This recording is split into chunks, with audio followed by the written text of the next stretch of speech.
Кешегі қара күндерде, жұлдызсыз айсыз түндерде, жол таба алмай сенделіп, адасып алаш жүргенде, бұл күнгі көп көсемдер, сұраймын, сонда қайда едің? Ақыл таппай дағдарып, жанашыр таппай сандалып, барарын қайда біле алмай жүрген бір күнде сан қарып, есепсіз көп шешендер, жөніңді айтшы, қайда едің? Сарыарқа сайран жерлерім, көкорай шалғын көлдерім, бәрін жауға алдырып, асқар тау биік белдерім, қысылып қазақ тұрғанда, данышпандар, қайда едің?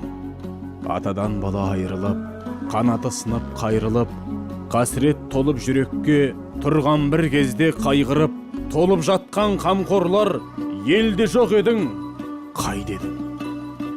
Құландай үркіп елдерің, қалдырып мекен жерлерін, жаяу жалпы жалаңаш қатын бала ерлерің, аштықтан қырғын тапқанда, сыпыра жомарт, қайда едің?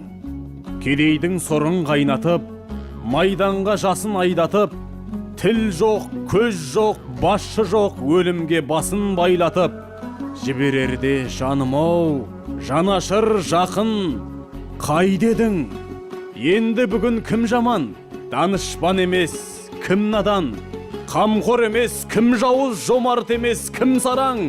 Көсем емес, кім жалтақ? Шешен емес, жоқ адам. Бәрі білгіш, бәрі дер, жеткіздің Алла тағалам. Міржақып Дулатұлы.